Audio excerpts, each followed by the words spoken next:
नमस्कार दोस्तों, राम राम साहब। स्वागत है आपका एक नए लर्निंग सेशन में। आज हम बजट 2019-20 की बात करने वाले हैं।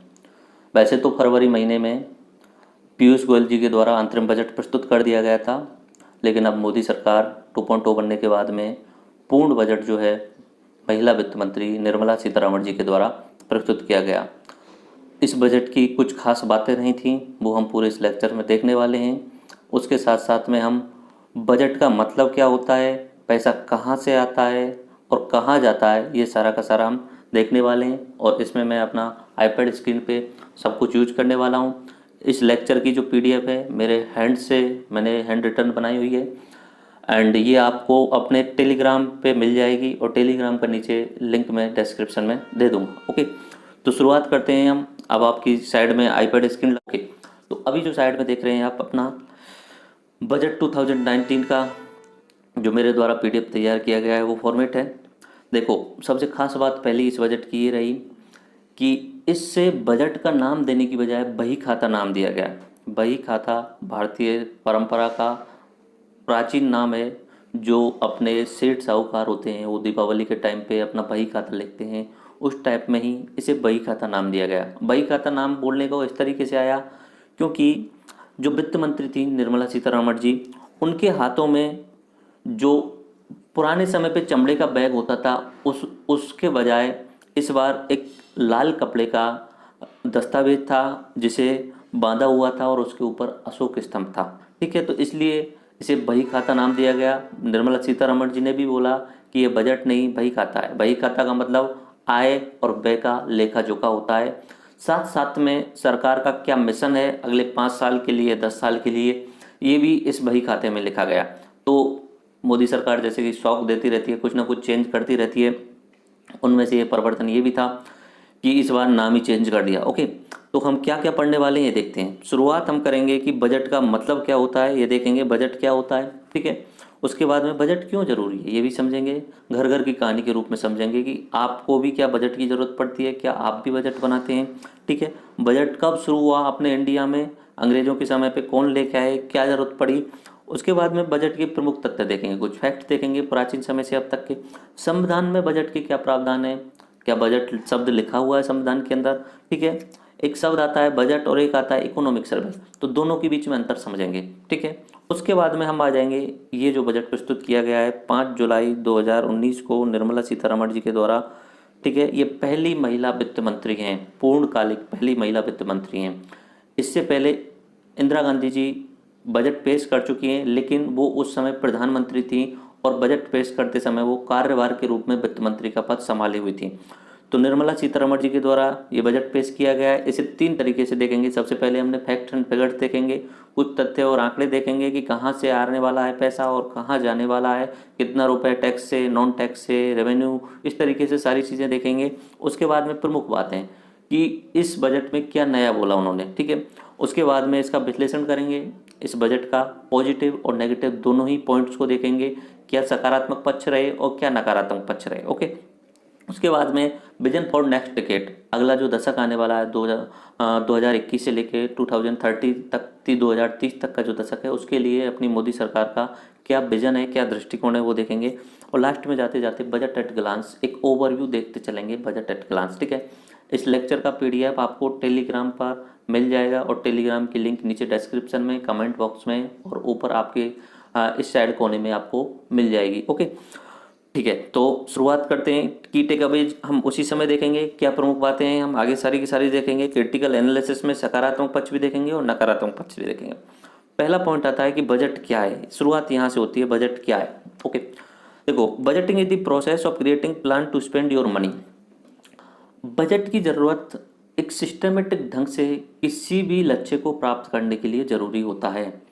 आपके पास में पैसा आता है और पैसा जाता है, लेकिन अगर आप उस पैसे का नियमन कर लें सही ढंग से कि कहाँ से वो पैसा आ रहा है और किस तरीके से हमें खर्च करना है, तो वो एक दस्तावेज में लिखना होता है, उसे बजट कहा जाता है। बजट की एक खास बात होती है, बजट हमेशा आने वाले समय के लिए होता है। अब बजट हमेशा आने वाले समय के लिए होता है। अगर मोदी जी के द्वारा या निर्मला सीतारमण जी के द्वारा ये बजट पेश किया गया 2019-20, इसका मतलब ये है कि अगले 1 साल तक, अगला 1 साल यानी 31 मार्च 2020 तक के लिए ये बजट प्रस्तुत किया गया है, 31 मार्च 2020 तक के लिए। अब जब अगला बजट आएगा 2020-2021 का, उसकी जो टाइम पीरियड रहने वाला है वो 1 अप्रैल 2020 से 31 मार्च 2021 तक रहने वाला है। यानी बजट का इतना ध्यान रखना, बजट आने वाले लिए समय के लिए होता है। प्लानिंग जो होती है, योजना जो बनाई जाती है, वो आने वाले समय के लिए होता है। एक शब्द आता है इकोनॉमिक सर्वे, दूसरा शब्द जो आता है वो इकोनॉमिक सर्वे, आपने सुना हुआ है, ठीक है। इकोनॉमिक सर्वे, इकोनॉमिक सर्वे जो होता है वो पिछले साल में क्या घटित हुआ है, जो हमने बजट बनाया था लास्ट ईयर, क्या किया, वो सही मापदंडों तक पहुंच पाया है या नहीं पहुंच पाया है, ये होता है इकोनॉमिक सर्वे। इकोनॉमिक सर्वे पिछले साल का होता है और बजट जो होता है वो अगले साल के लिए होता है। तो नॉर्मली जैसे कि आप खुद, जैसे कि कहीं पे भी रहते हैं, आप रेंट पे, अगर आप स्टडी कर रहे हैं, रेंट पे किराया लेके किराए पे मकान लेके रह रहे हैं, तो घर वाले आपके लिए 10,000 रुपये पर मंथ भेज रहे हैं, तो आपको बजट बनाना पड़ेगा, तभी वो 10,000 रुपये सही ढंग से खर्च कर पाओगे। अगर आप रैंडमली खर्च करने लग जाओगे तो 15 दिन बाद में आपके पास पैसों की कमी होने लग जाएगी, दूसरों से आपको उधार लेने पड़ेंगे। तो ये बजट बनाना पड़ता है कि भाई घर वाले की आय जो हो गई हमारी 10,000, उसके अलावा तुम्हारी कोई आय नहीं होगी। अगर आप स्टूडेंट हैं और घर वालों के जो आपके लिए पैसे आ रहे हैं, तो वो आपकी आय होती है, ठीक है। अब व्यय कहाँ कहाँ करना है, कि आपको कोचिंग में कितने रुपए देने हैं, खाने पे कितना खर्च करना है, मकान मालिक को कितना रुपए देना है, ये सारा का सारा आपको एक किताब में, कॉपी में कुछ ना कुछ लिखना पड़ता है। इसी को ही बजट कहा जाता है, this is called the budget, ठीक है। यहाँ मैंने परिभाषा बताई, budget is the process of creating a plan to spend your money. अपना पैसा कैसे खर्च करना है, इसके लिए पूरी योजना बनाएं, इसे बजट कहा जाता है। दूसरी परिभाषा देखते हैं, a budget is a financial plan for a defined period of an one year. Budget एक वित्तीय योजना है जो एक फिक्स समय के लिए होती है, सामान्यतः 1 वर्ष के लिए, जो यहाँ पे मैंने आपको बताई हुई है। बजट जो शब्द है एक्चुअली में उसका मतलब होता है चमड़े का बैग। चमड़े का बैग ये फ्रेंच शब्द है। जब बजट बना के पेश किया जाता था पार्लियामेंट में, तो उस दस्तावेज को एक चमड़े के बैग में या ब्रीफ केस में लेकर के आया जाता था, तो वहीं से वो शब्द पकड़ लिया गया बजट, ठीक है। बाकी दस्तावेज उस चमड़े के बैग के अंदर होता है। बजट जो होता है वो बैग को बोला जाता है एक्चुअली में, बट अब वो बोलचाल में सारा का सारा मिक्स हो चुका है।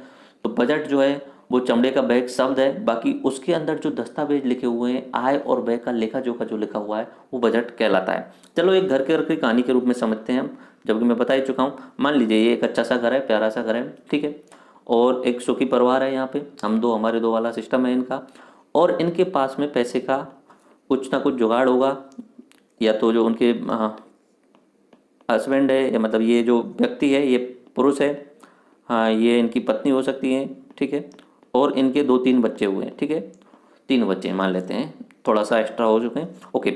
तो अब इनको अगले साल के लिए मान लीजिए इनको 2021 को अपना अच्छे से निकालना है, सुव्यवस्थित ढंग से निकालना है, तो इन्हें बजट बनाना पड़ेगा। अब बजट बनाने के लिए इन्हें देखना पड़ेगा कि हमारी आय कहाँ कहाँ से होने वाली है, हमारी आय कहाँ कहाँ से होने वाली है, और हमारा खर्चा कहाँ कहाँ पे होने वाला है, ओके। ये सारा का सारा इन्हें देखना पड़ेगा, अच्छे ढंग से सिस्टमेटिक ढंग से देखना पड़ेगा। देख लीजिए आय कैसे हो सकती है, हो सकता है पुरुष कोई जॉब करता हो तो उसको वेतन मिलने वाली है, ठीक है। हो सकता है उनके पास में खेत भी हो, तो उस खेती करेंगे तो खेती में से इनकम होने वाली है। कुछ पशु भी पाल रखे हों तो पशुपालन से, दूध उद्योग होता है तो अपना दूध बेच करके भी कुछ कमाई की जा रही होगी। हो सकता है उनके पास में कोई मकान खाली पड़ा हो, 2 मकान हो, 1 मकान खाली पड़ा हो, तो उसे किराए पर भी बेच सकते, किराए पर भी उठा सकते हैं उसे, ठीक है। हो सकता है उन्होंने 10-5 लाख रुपए ब्याज पर दिए हों या बैंक में जमा करा रखे हों जिन पे ब्याज मिलने वाली है, तो ये सारी की सारी उनकी आय है। यानी वेतन तो आ ही रहा है। मान लीजिए ये व्यक्ति कोई जॉब करते हैं, गवर्नमेंट जॉब करते हैं और गांव में रहते हैं, ठीक है, गवर्नमेंट जॉब है, तो इनका वेतन तो परमानेंट फिक्स रहने वाला है, ओके। उसके अलावा इनके पास खेती भी है, तो ये खेती भी करते हैं, तो खेती में से हर साल कुछ ना कुछ इनकम होती है, वो भी है। साथ साथ में पशुओं का पालन भी करते हैं, ठीक है, क्योंकि उनकी पत्नी भी साथ में है, तो वो गृहिणी है, तो वो सब कुछ मैनेजमेंट भी कर लेती होंगी। और संपत्ति पर किराया भी मिल रहा है, दूसरा मकान उन्होंने किराए पर भी उठाया हुआ है, और बहुत सारे रुपए उन्होंने बैंक में या जब किसी न किसी व्यक्ति को उधार दिए हुए हैं तो वहाँ पे उनको ब्याज मिलने वाली। ये सारा का सारा क्या हो गया, उनका आय का स्रोत हो गया। ये क्या हुआ, आय हो गई, ठीक है। अब दूसरी साइड में उनके खर्चे होने वाले हैं। खर्चे होने वाले हैं भाई, घर को मेंटेनेंस करने पे, डेली यूज के सामान होते हैं उनके लिए खर्चा हो जाता है। खान पान पे खर्चा होने वाला है, साल भर में खाने पीने के लिए खर्चा होने वाला ही है।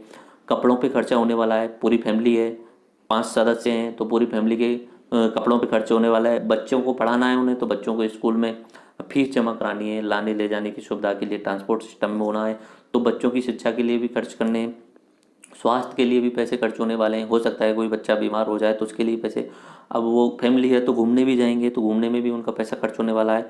और हो सकता है तो वो परिसंपत्तियाँ भी खरीदें। परिसंपत्तियाँ मतलब उन्हें ट्रैक्टर खरीदना है या उन्हें कार खरीदनी है, तो कार खरीदना भी एक तरीके से खर्चा ही होने वाला है, लेकिन वो परिसंपत्ति है, कैपिटल बन जाएगा वो उनके पास में। हो सकता है वो घर खरीद लें अगला वाला, दूसरा, दो घर तो है, तीसरा भी घर खरीद लें, पैसे अधिक हो जाएं, तो ये सारा का सारा उनका खर्चा होने वाला है। बस अब क्या है, बजट का मतलब क्या हुआ?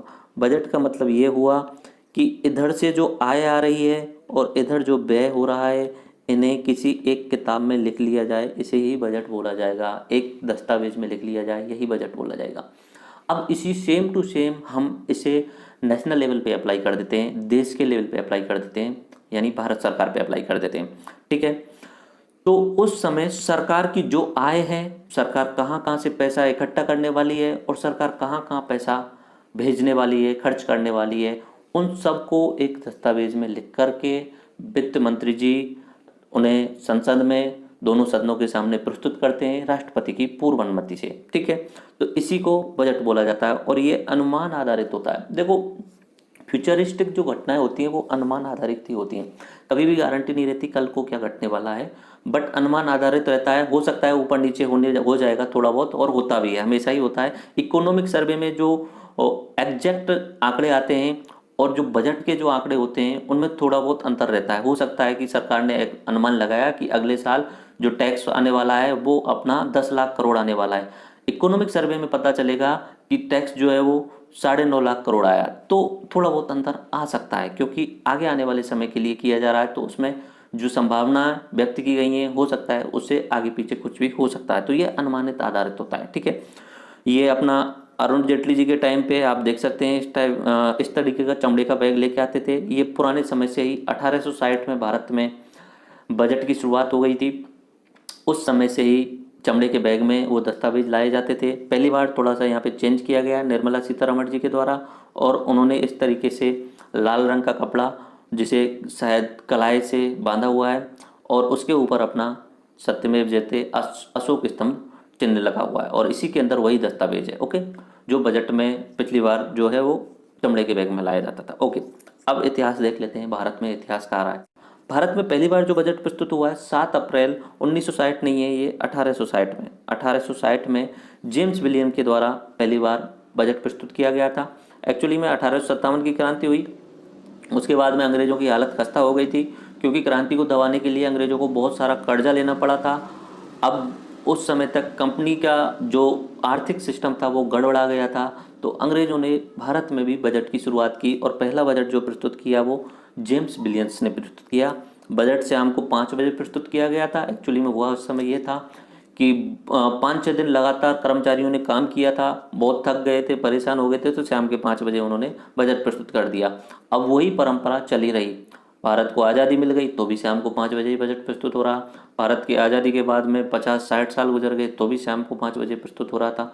फिर अटल बिहारी जी के टाइम पे सन 2004 में शाम के 5 बजे का टाइम बदल करके सुबह 11 बजे का टाइम किया गया। ओके, ये सब क्यों हुआ भारत में बजट लाने की? 1857 के बाद अंग्रेजों का वित्तीय संतुलन सुधारने का प्रयास किया गया था इस बजट में। ओके, ये पहली शुरुआत हो गई थी भारत में।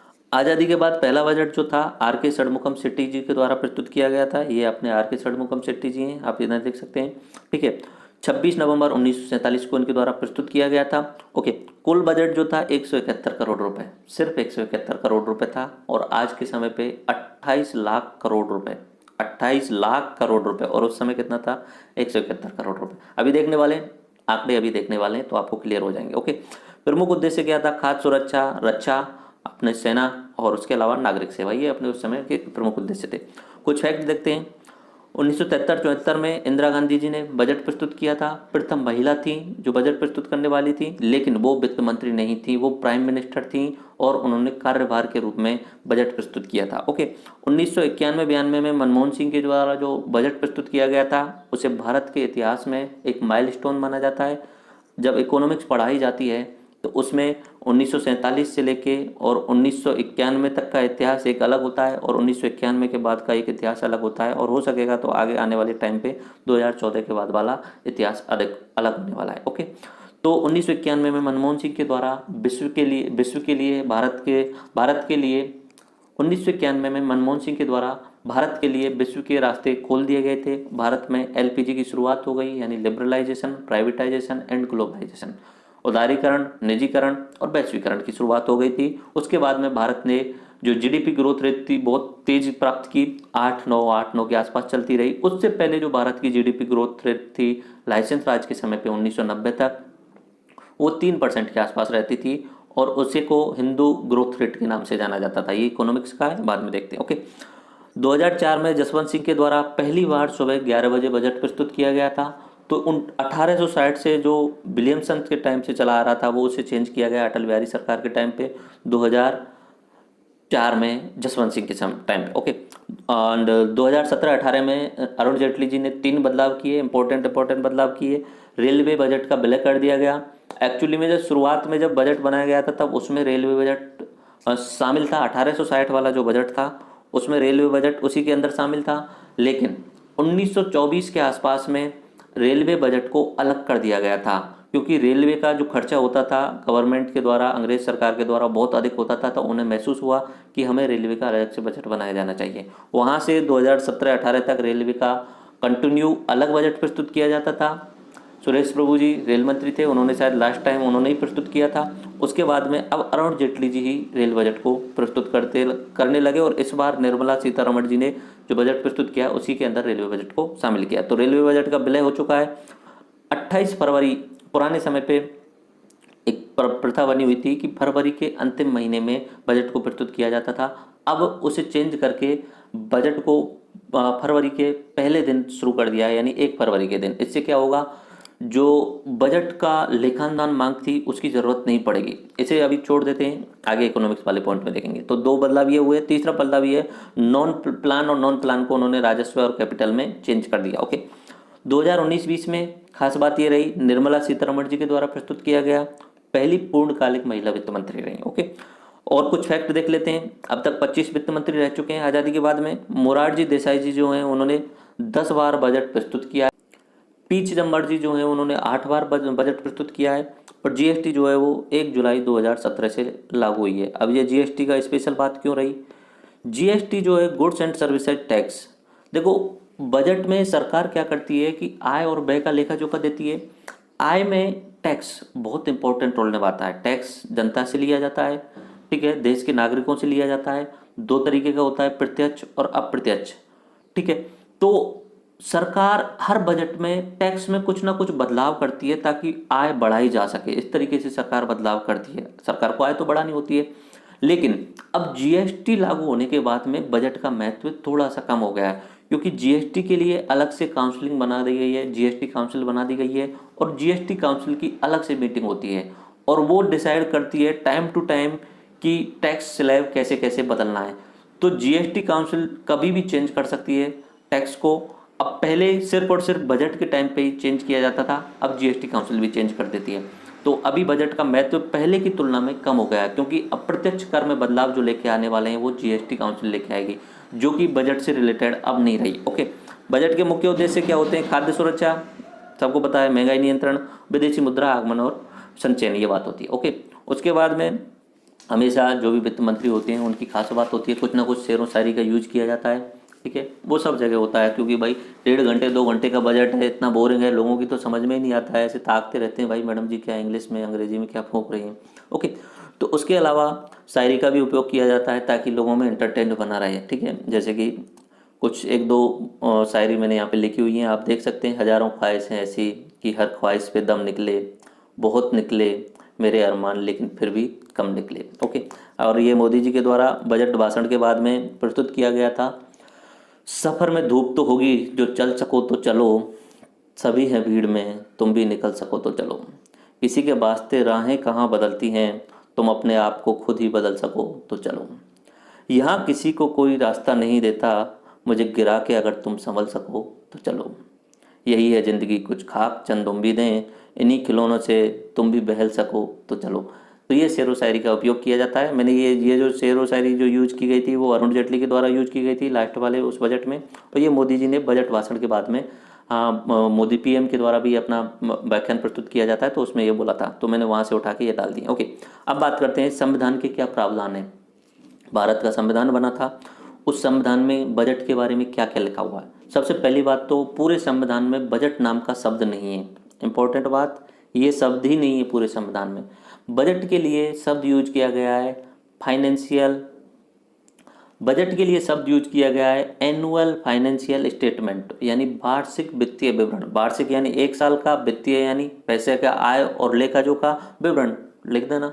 तो इसका भारत के संविधान में आर्टिकल नंबर 112 में एएफएस नाम से शब्द है, एनुअल फाइनेंशियल स्टेटमेंट, जिसे हम बजट बोलते हैं। ठीक है, वार्षिक वित्तीय विवरण।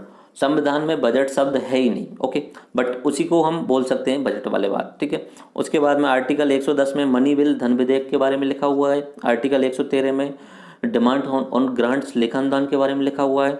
आर्टिकल 114 में विनियोग विधेयक के बारे में लिखा हुआ है। ठीक है, तो ये जो टॉपिक हैं अब यहाँ पे समझाने लग जाऊंगा तो ये लेक्चर काफ़ी ज़्यादा बड़ा हो जाएगा, तो ये इकोनॉमिक्स वाले लेक्चर्स में ही समझाने वाला हूँ। ओके, इकोनॉमिक्स की लेक्चर सीरीज में चलाने वाला हूँ। अभी इकोनॉमिक्स का क्रैश कोर्स कराऊंगा 5 या 6 घंटे का, उसके बाद में इकोनॉमिक्स की पूर्ण रूपेण लेक्चर सीरीज चलाऊंगा। उसके साथ साथ में आपको पीडीएफ एंड उसके साथ साथ में आपको पुरानी ईयर्स के क्वेश्चंस का डिस्कशन एंड क्यूज वगैरह भी मिल जाएंगे। ओके, बजट कैसे बनता है ये भी समझ लेते हैं। बजट कैसे बनता है, जैसे घर पे तो नॉर्मली पति पत्नी बैठ गए, भाई पूछ लेंगे भाई ये कॉपी ले ली और कॉपी में लिखना जाना है भाई इधर की साइड से आय होने वाली है और इधर की साइड में व्यय होने वाला है। भाई वेतन आएगा हमारे पास में, खेती से इतने रुपए आ जाएंगे, अपने पशुपालन से इतने रुपए आ जाएंगे, ब्याज पे रुपए उठाए हुए हैं तो उतने रुपए आ जाएंगे। तो ये पति पत्नी बैठ के कर लेंगे। इधर की साइड में व्यय, यार बच्चों को इतना रुपये खर्च करना है, उसके अलावा अपने स्वास्थ्य पे इतना खर्चा करना है, घूमने जाना है, घूमने के लिए रुपए बचाने पड़ेंगे, खान पीन पे इतने, कपड़े पे इतने। तो ये पति पत्नी बैठ के, उनमें बच्चों को शामिल थोड़ा नहीं किया जाता है नॉर्मली। तो यहाँ पे 2 लोग होते हैं तो 2 लोग ही शामिल होते हैं, तो वो दोनों कर सकते हैं। बट अब बात आती है सेंट्रल लेवल की, केंद्र लेवल की, देश के लेवल पे। अब देश के लेवल पे बजट कैसे प्रस्तुत किया जाएगा।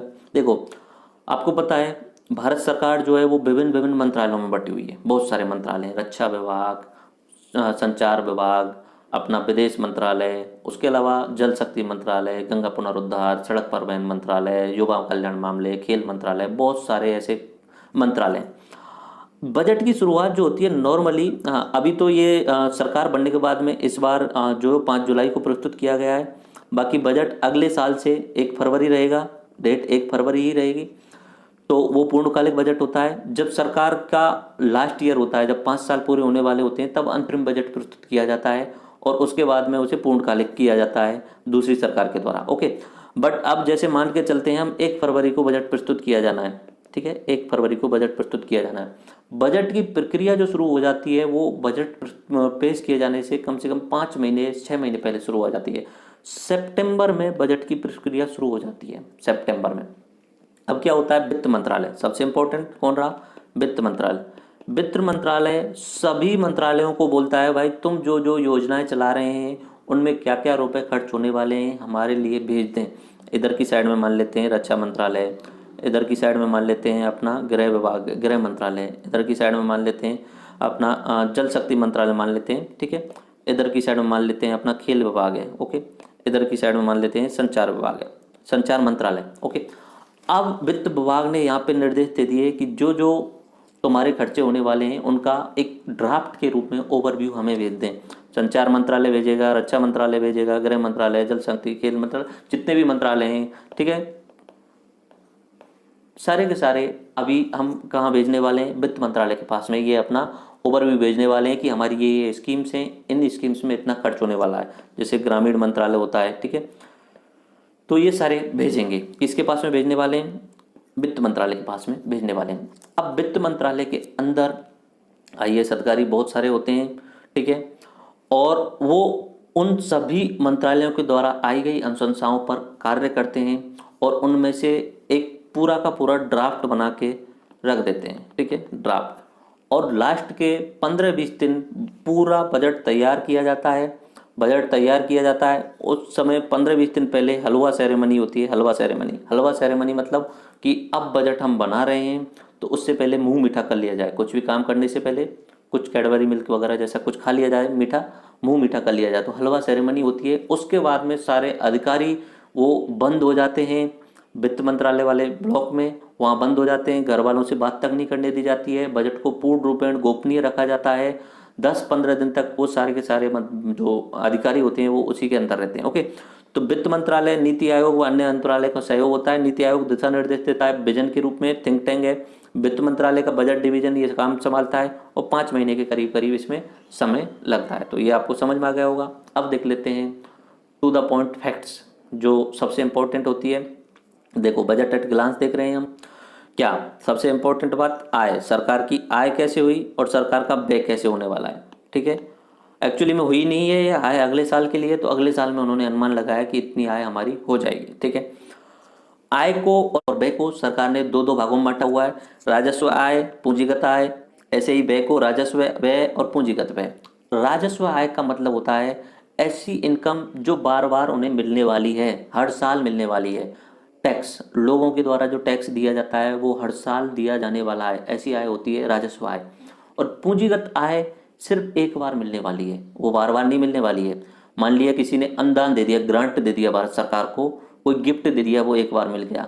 मान लिया किसी से कर्जा ले लिया, कर्जा लेना भी पूंजीगत आय में होती है, ऋण की प्राप्ति कर ली, तो एक बार ले लिया, उसे चुकाना भी है वापस से, तो ये होती है पूंजीगत आय। सेम टू सेम व्यय में होता है, व्यय में भी राजस्व व्यय, रेवेन्यू अपना एक्सपेंडिचर, एंड उधर की साइड में पूंजीगत यानी कैपिटल एक्सपेंडिचर। राजस्व यानी बार बार के खर्चे और पूंजीगत यानी एक बार के खर्चे। एक बार के खर्चे हो जाएंगे लेकिन बाद में काम आने वाले हैं। बार बार वाले खर्चे जो होते हैं वो सरकार के, भाई सरकार में जितने भी कर्मचारी हैं उनको वेतन देना पड़ेगा सरकार को, वो हर साल उन्हें देना ही है। ओके, उसके अलावा रक्षा क्षेत्र में फिक्स है भाई, रक्षा क्षेत्र में 3 लाख करोड़ के आसपास रुपए खर्च करने ही पड़ेंगे सेना के लिए, तो वो बार बार के खर्चे होते हैं। तो बहुत सारे बार बार के खर्चे होते हैं। और कुछ चीज़ें कैपिटल एक्सपेंडिचर, जिसमें मान लिया कि कहीं पे उन्होंने एक स्कूल बनवा दिया, सरकार के द्वारा एक स्कूल बनवा दिया गया, तो ये पूंजीगत व्यय है। पूंजीगत व्यय यानी एक बार खर्चा हो गया, अब उसका यूज होने वाला है लॉन्ग रन के लिए। अब उस स्कूल में से हाई क्वालिटी एजुकेशन प्राप्त बच्चे निकलने वाले हैं जो देश की जीडीपी में योगदान देंगे। ओके, राजस्व आय, देखो आय को मिलाकर जो है सरकार की रहने वाली है, इस बार जो है अनुमान जो उन्होंने लगाया सरकार ने 27,86,349 करोड़ रहने वाली है। ऐसे डायरेक्टली बोल सकते हो 28 लाख करोड़ रुपए सरकार को प्राप्त होने वाले हैं करीब करीब। और सेम टू सेम जितने रुपए आ रहे हैं उतने ही रुपए सरकार खर्च कर रही है, 28 लाख करोड़ रुपए ही करीब करीब सरकार खर्च कर रही है। ठीक है, तो कुछ लोग सोच रहे होंगे क्या जितनी आय प्राप्त होने वाली है उतना ही पूरा का पूरा व्यय खर्च करने वाले हैं या आय कम प्राप्त होगी। तो ऐसा होता है, सरकार आय अगर कम प्राप्त हो रही है तो उसके अंदर ऋण को वहीं पे शामिल कर लेता है। ऋण को डेट लेने वाला है, कर्जा लेने वाला है दूसरे देशों से, या इंटरनल कर्जा लेने वाला है, उसी को शामिल कर लेता है। और लेकिन आय और व्यय को बराबर रख लेता है। ठीक है, कर्जे को किसमें शामिल कर लिया उन्होंने, आय में, जबकि कर्जा उन्हें वापस चुकाना है। ओके, तो राजस्व आय होती है, बार बार की आय होती है। राजस्व में होता है टैक्स से द्वारा और नॉन टैक्स के द्वारा। टैक्स दो तरीके के होते हैं, direct tax and indirect tax. Direct tax में निगम कर यानी जो कंपनियां हैं, जो बड़ी बड़ी कंपनियां हैं, उनसे टैक्स लिया जाता है। नॉर्मली 25% टैक्स होता है 400 करोड़ से नीचे, और 400 करोड़ जो उनका टर्नओवर है उससे ज़्यादा बड़ी कंपनियां हैं उनसे 30% टैक्स होता है। इनकम टैक्स होता है, इनकम टैक्स की अलग अलग स्लैब हैं, 5%, 10%, 20%, 30%, इस तरीके से उनके अलग अलग स्लैब हैं। ओके, अप्रत्यक्ष कर में अभी सिर्फ और सिर्फ एक शब्द इंपॉर्टेंट हो गया, GST, goods and services tax. ठीक है, अप्रत्यक्ष यानी ऐसा कर जो लगेगा जिस व्यक्ति पर उसे पता नहीं चलेगा कि मैंने टैक्स दिया है या नहीं दिया है। Okay, indirectly tax. ठीक है, अप्रत्यक्ष कर, आप जैसे कि बिस्कुट खरीद कर लेके आके 20 रुपए का वो बिस्कुट आया, तो उसमें कहीं ना कहीं लिखा होगा इंक्लूसिव ऑल टैक्सेज, तो उसमें पहले से ही टैक्स लगा हुआ है, आपको नहीं पता चला कि आपने टैक्स भी दे दिया। हर व्यक्ति, किसी भी देश में रहने वाला व्यक्ति टैक्स देता है, डायरेक्टली नहीं देता तो इनडायरेक्टली देता है। आप कोई भी प्रोडक्ट खरीदते हैं उस पर आपको टैक्स देना पड़ता है। आप फोन लेके आएंगे तो आपको टैक्स देना पड़ेगा, आप बुक लेके आएंगे, इवन एक बुक्स पर भी टैक्स आपको देना पड़ता है। तो वो होता है इनडायरेक्ट टैक्स, जो हमें दिखता नहीं, अप्रत्यक्ष। ठीक है, उसके अलावा union excise duty, custom duty, ये कुछ क्षेत्रों में छोड़ी हुई है सरकार के द्वारा, ये अप्रत्यक्ष कर में आती है। ओके, अब गैर राजस्व आय में बात करते हैं। ब्याज की प्राप्ति, ब्याज इंटरेस्ट प्राप्ति होती है। जो किसी दूसरे राज्यों को केंद्र सरकार राज्यों को कर्जा दे देती है, उस कर्जे पे उन्हें ब्याज प्राप्ति होती है, तो होता है लाभांश। सरकार के द्वारा बहुत सारे पीएसयू पब्लिक सेक्टर यूनिट्स बनाए हुए हैं, उनका लाभ और लाभांश मिलने वाला है। बाह्य अनुदान दूसरे देशों के साथ सहायता मिलने वाली है, और अदर्स होता है। ओके, ऐसे ही पूंजीगत आय जो एक बार की आय होती है, लेकिन उनमें से मोस्टली चुकानी भी आपको ऋण प्राप्ति, दूसरे देशों से कर्जा ले लिया, दूसरे देशों की बजाय अपने ही देश में बॉन्ड जारी करके कर्जा ले लिया। ओके, गैर ऋण recovery of loans and disinvestment, इस तरीके से ये अपना पूंजीगत आय होती है। सेम टू सेम राजस्व व्यय और पूंजीगत व्यय। राजस्व व्यय यानी बार बार का व्यय, परिसंपत्ति नहीं बनती है इसमें, और पूंजीगत व्यय में एक बार का व्यय होने वाला है। स्कूल बनवा दिया, एक बार खर्चा हो गया, उसमें आपकी एक एसेट बन गया, जो एसेट जो है वो देश के लिए काम आने वाला है। ओके, राजस्व व्यय में देख लीजिए कौन कौन से एग्जाम्पल हैं। वेतन अदायगी, कर्मचारी जो काम कर रहे हैं उनको हर साल पैसे देने ही है। रक्षा क्षेत्र में विभिन्न रखरखाव, सब्सिडी, ये सारे के सारे खर्चे होते हैं वो व्यय में होते हैं। और पूंजीगत व्यय में जो होता है परिसंपत्तियों सृजन होता है, स्कूल बनवा दिया, अस्पताल बनवा दिया, पीएसयू का निर्माण करवा दिया, पब्लिक सेक्टर यूनिट का निर्माण करवा दिया, इंफ्रास्ट्रक्चर डेवलपमेंट करवा दिया। एक बार का पैसा खर्च हो गया, बाद में सरकार को उनसे इनकम भी मिलती रहती है। इस बार के बजट में कहाँ पे ज़्यादा खर्चा करने वाली है सरकार, यहाँ पे मैंने इंपॉर्टेंट यहाँ पे लिखा हुआ है, एक बार मैं आपको बोल देता हूँ। स्टेब्लिश्ड एक्सपेंडिचर जो होगा 5,40,000 करोड़। अब ये बहुत ज़्यादा पॉइंट्स की बात हो जाती है, 5,40,000 करोड़ आपकी समझ में नहीं आते होंगे क्या होता है। ठीक है, 1,00,000 करोड़ का एक ओवरव्यू लेके चलिए। 28 लाख करोड़ रुपए सरकार की आय होने वाली है, 28 लाख करोड़ वो खर्च करने वाली है। उसमें से बीच बीच में जहाँ जहाँ खर्च कर रहे हैं वो यहाँ पे देख लीजिए। ये याद किसी को कुछ भी नहीं करना है, कोई भी पॉइंट आपको इनमें से याद नहीं करना है। डिफेंस पे, पेट्रोलियम सब्सिडी पे क्या खर्चा हो रहा है, फर्टिलाइजर, कोई भी पॉइंट याद नहीं करना है। बस मैंने आंकड़े आपको दिखाने के लिए कि ऐसे ऐसे आंकड़े हैं बहुत सारी चीज़ों के लिए। Okay, agriculture and allied activities पे 1.5 लाख करोड़ रुपए खर्च कर रहे हैं। ग्रामीण डेवलपमेंट पे 1.40 लाख करोड़ खर्च कर रहे हैं। एजुकेशन पे 94,000 करोड़ खर्च कर रहे हैं। हेल्थ पे 65,000 करोड़ खर्च कर रहे हैं। डाटा एक भी याद नहीं रखना है, कोई भी इंपॉर्टेंस नहीं है डाटा का। अब यहाँ पे मैंने एक दो व्हील बनाए हुए हैं, ये पीआईबी की तरफ से बना के जाते हैं, प्रेस इन्फॉर्मेशन ब्यूरो की तरफ से दिए जाते हैं। तो इसमें मैं बता देता हूँ कि पैसा कहाँ से आने वाला है। जो यहाँ पे मैंने बताया था, ये वाला जो ऊपर कर, राजस्व, गैर कर, ये सारा का सारा, इसी को मैं दूसरे तरीके से बता रहा हूँ अभी। वही है, सेम टू सेम बात। मान लीजिए कि सरकार की आमदनी 1 रुपया, 1 रुपये सरकार की आमदनी, 1 रुपये का मतलब 100 पैसा।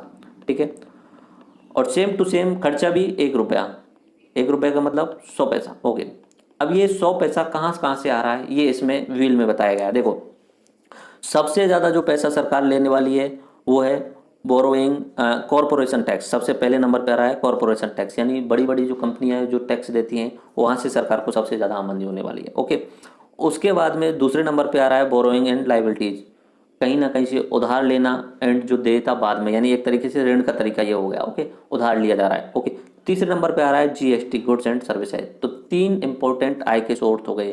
पहला जो हुआ उनके लिए कॉरपोरेशन टैक्स, यानी बड़ी बड़ी कंपनियों से टैक्स लिया जा रहा है। दूसरा उधार ले रहे हैं, वो हो गया। तीसरा जीएसटी हो गया, और चौथा इसमें है इनकम टैक्स। इनकम टैक्स यानी पर्सनल लोगों पे उनकी जो आय होती है उस पर टैक्स लगता है।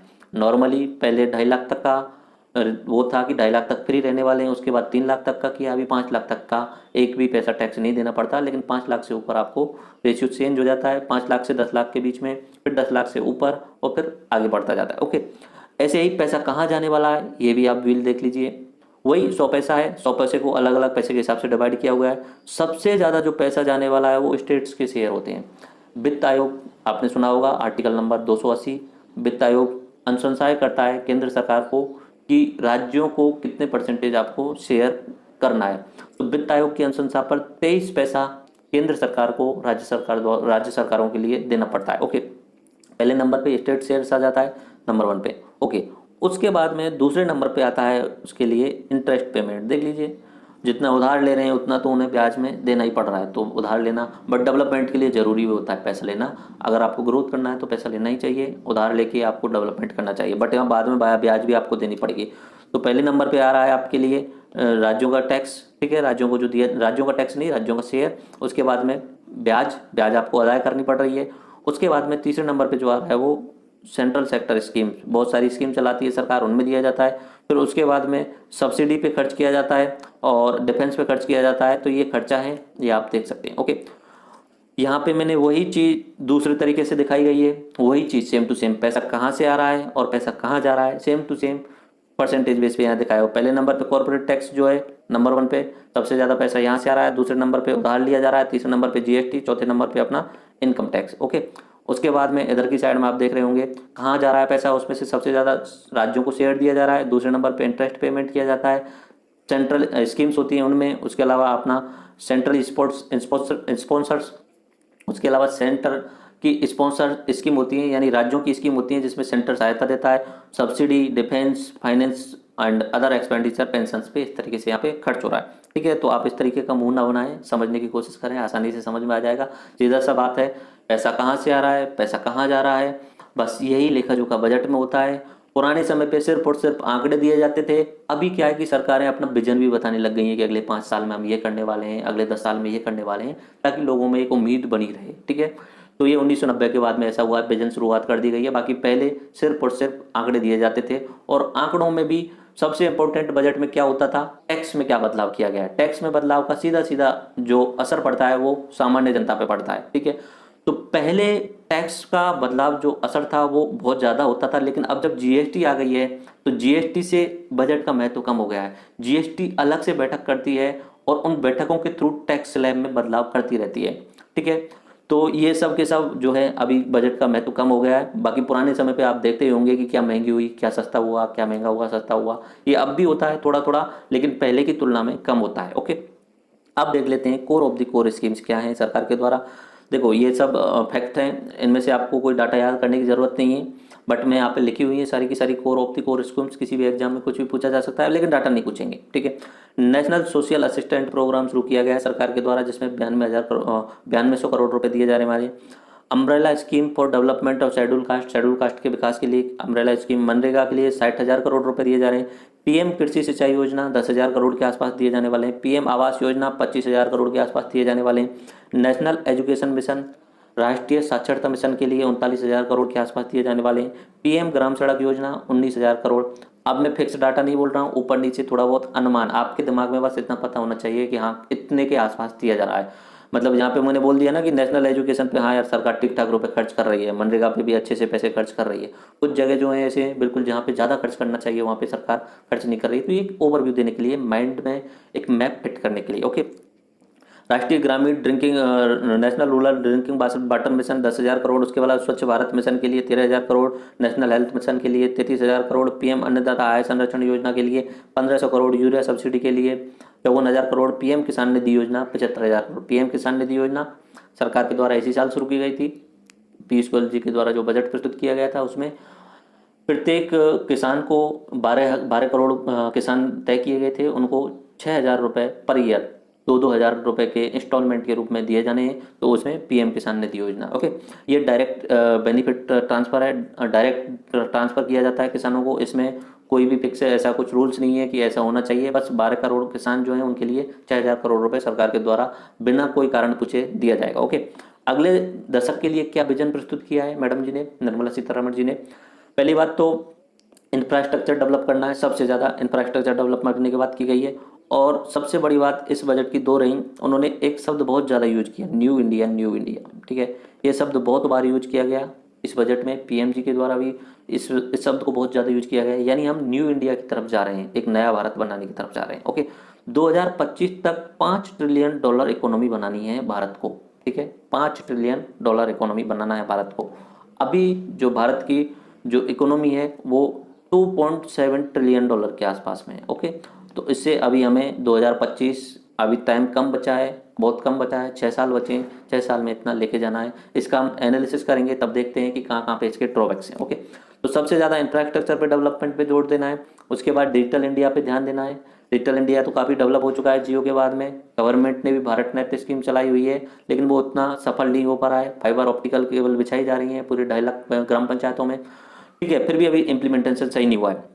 मेक इन इंडिया मोदी सरकार आने के बाद में, मोदी 1.2 आने के बाद में उन्होंने शुरुआत किया था, बड़े जोर शोर से शुरुआत किया था, लेकिन अभी तक पूर्ण रूप में सफल नहीं हो पाया है। अब भी भारत के पास में बहुत बड़ी अपॉर्चुनिटी है मेक इन इंडिया को सफल बनाने के लिए। अपॉर्चुनिटी क्या है कि यूएस एंड चाइना के अंदर वार चल रहा है, ट्रेड वार चल रहा है। तो यूएस जो है वो बहुत सारे सेंसर्स लगा रहा है चाइना के प्रोडक्ट्स पे। तो बड़ी बड़ी कंपनियां चाइना से अपना जो मैन्युफैक्चरिंग प्लांट है वो हटा करके दूसरे देशों में लगाना चाह रहे हैं। तो उनमें भारत बहुत अच्छा डेस्टिनेशन है उन कंपनियों के लिए। अगर ease of doing business and single window बहुत अच्छे तरीके से इम्प्लीमेंट कर दी जाए, बिजनेस को करना आसान हो जाए तो भारत में मेक इन इंडिया कार्यक्रम सफल हो सकता है। Okay, water management and clean reverse, नदियों को सुरक्षित रखना है, नदियों को स्वच्छ रखना है एंड वाटर मैनेजमेंट, ये पे ध्यान देना है। उसके बाद ब्लू इकोनॉमी पे, उसके बाद में स्पेस प्रोग्राम, अंतरिक्ष में बहुत सारे मिशन भेजे जाने वाले हैं। मेक इन इंडिया, ये मैं पहले लिख चुका हूँ, गलती से 2 बार लिख दिया है। Okay, self sufficiency and export and food grains, यानी खाद्यान्न पे जो है वो खुद से समर्थ हो जाएं, इतना अधिक खाद्यान्न उत्पादन करें, खुद से भी समर्थ हो जाएं और दूसरे देशों को भी भेज दें। Okay, health society, healthy society यानी हेल्थ पे ध्यान देना है। उसके अलावा टीम इंडिया विद जन भागीदारी, ये शब्द इंपॉर्टेंट है। मोदी सरकार ऐसे जो पॉइंट्स लेके आती है वो स्पेशल होते हैं उनकी, सबका साथ सबका विकास, जन भागीदारी। एक्रोनिम्स के मामले में बहुत आगे हैं ये, सब कुछ बिल्कुल स्पेशल शब्द लेके आते हैं। ओके, अब बात करते हैं बजट की प्रमुख तथ्य क्या क्या हैं। यही मेन बजट है जिसे हम बोलते हैं, जो आप अखबारों में पढ़ते हैं, न्यूज़ में सुनते हैं, वो ये बजट है। लेकिन उससे पहले आपको मैंने वो बताया ताकि आपको बजट का मतलब समझ में आना चाहिए। बजट क्या होता है, कब शुरुआत हुई, बजट क्यों ज़रूरी होता है, ये सब मैंने आपको बता दिया है। बट अब ये सबसे इम्पोर्टेंट, मैं आपको यहाँ जो निर्मला सीतारमण जी ने 2 घंटे का जो भाषण दिया था, करीब करीब 2 घंटे 7 मिनट के आसपास भाषण दिया था, तो उसमें क्या क्या इंपॉर्टेंट बात कही, अलग अलग सेक्टर के लिए क्या क्या बोला। पहली बात तो 2025 तक 5 ट्रिलियन की इकोनॉमी बनानी है। अभी कितना है, $2.7 ट्रिलियन। अच्छा, यहाँ बात चलिए तो मैं भी थोड़ा सा समझा देता हूँ, बाकी देखा जाएगा। नंबर 1 पे है यूएसए, नंबर 2 पे है चाइना। ओके, और भारत का जो नंबर आता है वो 6 नंबर आता है शायद। ओके, यूएसए की जो इकोनॉमी है $20 ट्रिलियन के आसपास है। मैं आसपास बोल रहा हूँ, एग्जैक्ट नहीं बोल रहा हूँ भाई, फिक्स नहीं बोल सकता मैं, जीडीपी का फिक्स ऐसा अनुमान नहीं लगता। ओके, $20 ट्रिलियन है, आगे पीछे चेंज हो सकता है, थोड़ा बहुत ऊपर नीचे भी हो सकता है। चाइना का $13 ट्रिलियन है, इस समय की बात कर रहा हूँ, और इंडिया का अभी $2.7 ट्रिलियन है। तो यहाँ पे आप इंडिया, चाइना और यूएसए का अगर कंपैरिजन करें तो इंडिया बहुत पीछे है। $3 ट्रिलियन इस साल हो जाने की संभावना है। ठीक है, इस साल $3 ट्रिलियन हो जाएगा इस साल के अंत तक। अब सरकार ने मिशन क्या रखा है, 2025 तक हमें $3 ट्रिलियन से $5 ट्रिलियन तक पहुँचाना है। Okay, $5 trillion. अब ये ट्रिलियन बिलियन क्या होता है, ये बड़ी आपका दिमाग खराब हो जाता होगा। ट्रिलियन बिलियन आता कहाँ से है, कौन से देश के लोग हैं ये यूज करते हैं।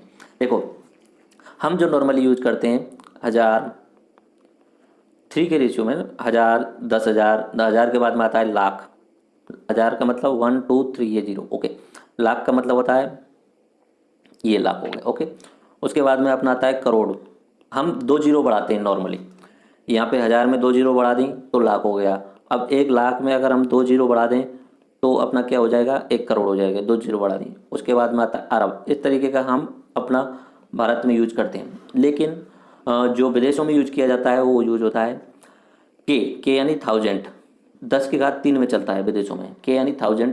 ठीक है, उसके बाद में के बाद में आता है मिलियन, 10 की घात 6, यानी उसमें 3 जीरो बढ़ाई जाती हैं। 10 की घात 6 का मतलब, मिलियन का मतलब हुआ 10 लाख।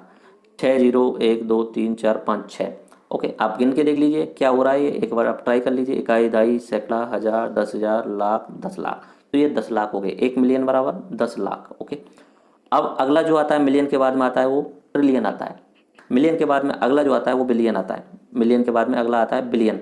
बिलियन में फिर 3 जीरो और बढ़ानी है, 10 की घात 9 कर देनी है, यानी बिलियन हुआ 1 अरब। एक तरीके से देख लेते हैं, 10 के बाद में वो 9 जीरो जोड़ लेते हैं, 3 4 5 6 7 8 9, देख लीजिए 1 2 3 4 5 6 7 8 9, 9 जीरो हमने जोड़ दिया। अब खुद से गिनिए, इकाई, दहाई, सैकड़ा, हज़ार, 10,000, लाख, 10 लाख, करोड़, 10 करोड़, अरब, यानी 1 बिलियन का मतलब हुआ 1 अरब।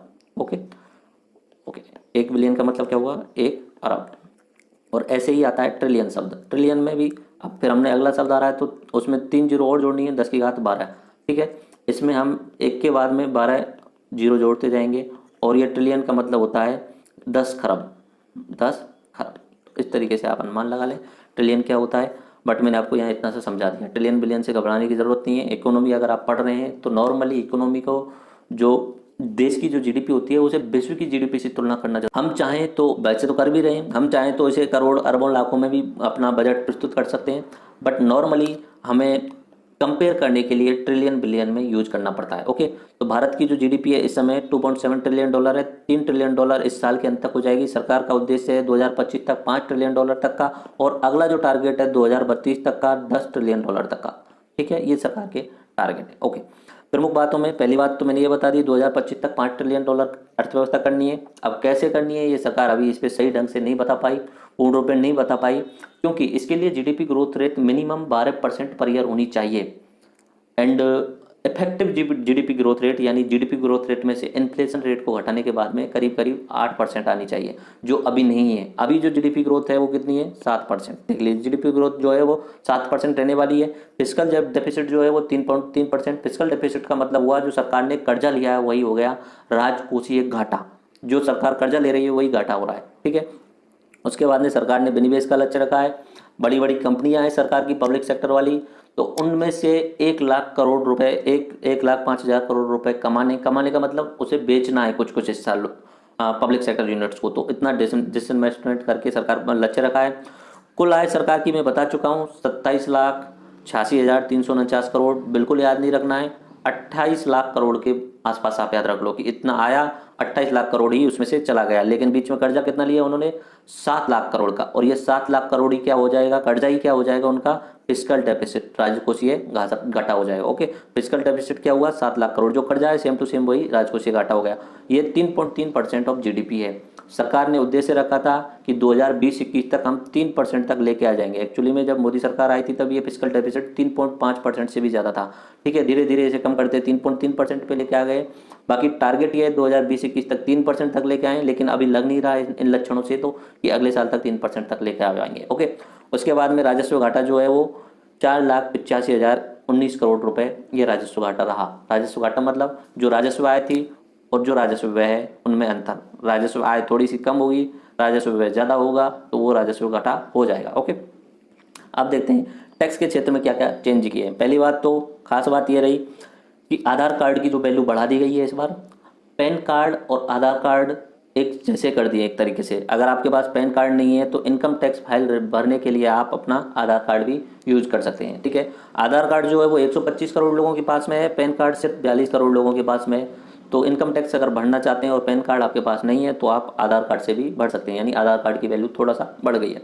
पेट्रोल डीजल महंगे कर दिए हैं, एक्साइज ड्यूटी और सेस लगा दिया है, ध्यान नहीं देना है, इंपॉर्टेंट, कुछ खास बात नहीं है, ठीक है। सेस बढ़ा दिया है, एक्साइज ड्यूटी बढ़ा दी गई है, तो उसमें कोई स्पेशल बात है नहीं। पेट्रोल डीजल महंगे हैं तो ये बोलने के लिए, मुद्दा समाचार पे बहस करने के लिए इंपॉर्टेंट हो सकता है, बाकी ऐसा कोई स्पेशल इश्यू नहीं है। थोड़ा बहुत महंगाई बढ़ेगी इससे, बट इन्फ्लेशन रेट इस समय कंट्रोल में है, क्योंकि मोदी सरकार के टाइम में पिछले 5 साल में जो महंगाई दर थी वो कंट्रोल में रही। ऐसा नहीं रहा कि दाल 150 रुपये 200 रुपये किलो रहे, ऐसा कुछ भी नहीं रहा। तो पेट्रोल डीजल बढ़ने से थोड़ा बहुत इन्फ्लेशन बढ़ेगा, जो देश के डेवलपमेंट के लिए ज़रूरी होता है, ठीक है। महंगाई अगर आप शब्द सुनते हैं, ठीक है, और उससे आप डरते हैं, तो इतना याद रखना, महंगाई भी किसी भी देश के लिए ज़रूरी होती है। महंगाई भी देश के लिए ज़रूरी होती है। जापान जैसा देश जहाँ पे इन्फ्लेशन रेट जो है, महंगाई की दर 1% है, वहाँ पे जीडीपी ग्रोथ ही नहीं है।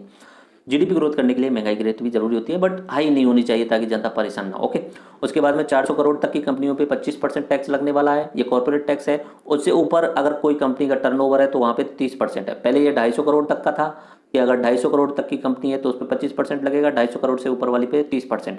बाकी अब 250 करोड़ से बढ़ा के 400% कर दिया गया। ओके, सोने पे कस्टम ड्यूटी बढ़ा दी है, सोना महंगा हो जाएगा, स्पेशल इश्यू नहीं है। सबका विश्वास कानूनी विवाद निवारण योजना, ये इंपॉर्टेंट योजना है। अगर सरकार के बहुत सारे केस चलते रहते हैं, आईटी, इनकम टैक्स डिपार्टमेंट के, टैक्स डिपार्टमेंट के, अलग अलग लोगों के साथ में, तो उसके लिए सबका विश्वास कानूनी विवाद निवारण योजना उनके द्वारा लाई गई है कि जल्दी जल्दी से जो विवाद है वो निपटारा कर दिया जाए। ओके, जीएसटी फ्रंट पे नॉर्मली जीएसटी की अलग से बैठक होती है, वहीं पे फैसला लिया जाता है। तो अब जीएसटी फ्रंट पे ऐसा कुछ बोलने को रहा नहीं। ओके, ऑटोमेटेड जीएसटी रिफंड कर दिया, सिस्टम कर दिया गया, इलेक्ट्रॉनिक इनवॉइस सिस्टम, जो कि कोई खास इंपॉर्टेंट बात नहीं है, क्योंकि जीएसटी टोटली इलेक्ट्रॉनिक ही है, तो सब कुछ उसमें इलेक्ट्रॉनिक ही होने वाला है। धीरे धीरे और सॉफ्टवेयर अपडेट होते जाएगा, उसके बाद में सब कुछ ऑनलाइन ही हो जाएगा। ओके, निवेश एवं व्यापार क्षेत्र में लॉन्ग टर्म बॉन्ड मार्केट के लिए सुव्यवस्थित योजना की गई है, बड़े टर्म के लिए बॉन्ड मार्केट के लिए, एंड विदेशी कर्ज अधिक लेने का प्लान बनाया गया है सरकार के द्वारा, और एफडीआई पे जोर दिया गया है। एफडीआई यानी अगर देश को डेवलपमेंट करना है तो सरकार का सबसे ज़्यादा जोर जो है एफडीआई है,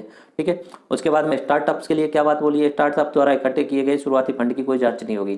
कोई भी व्यक्ति, आप या मैं, कोई भी स्टार्टअप शुरू करना चाहते हैं, एंजल इन्वेस्टर्स आते हैं, वो आपके स्टार्टअप में रुपए लगाते हैं, तो सरकार वो आपके जो शुरुआती रुपए आए हैं उनकी जांच नहीं करेगी। और पिछले बजटों में घोषणा कर चुकी है सरकार की 3 साल तक कोई टैक्स भी नहीं देने वाले। ओके, उसके बाद में ग्लोबल इन्वेस्टर मीट की जो मेजबानी करेगा भारत, पूरे विश्व के इन्वेस्टर्स को भारत हर साल अपने इंडिया में बुलाया करेगा ताकि ये इंडिया में इन्वेस्ट कर सकें। ओके, बैंकिंग सेक्टर के लिए क्या किया, देखो पिछले काफ़ी समय से बैंकिंग सेक्टर एक बड़ी समस्या से जूझ रहा था जिसका नाम था एनपीए, नॉन परफॉर्मिंग एसेट्स।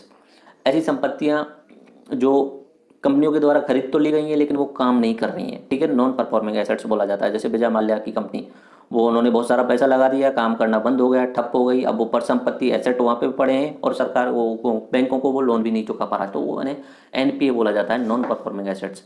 बहुत ज़्यादा परेशान थे इससे बैंकें, सरकार ने धीरे धीरे इनको कम किया और आज अच्छी कंडीशन में पहुंच गई हैं बैंक्स जो हैं, कमर्शियल बैंक्स जो हैं। और इस बार भी सरकार ने बैंकों के लिए रिकैपिटलाइजेशन के लिए 70,000 करोड़ रुपए का प्रावधान किया है। ओके, पिछले 4 साल में 4 लाख करोड़ रुपए की रिकवरी हो चुकी है, यानी सरकार का इंटेंशन इसमें काफ़ी अच्छा है और सरकार ने बहुत हद तक बैंकिंग सेक्टर को सुधार दिया। नहीं, आज से 3 साल पहले तक बैंकिंग सेक्टर की हालत बहुत ज़्यादा खस्ता थी, बैंक लोन देने से डरते थे। ओके, पैसा भी नहीं रहता उनके पास में।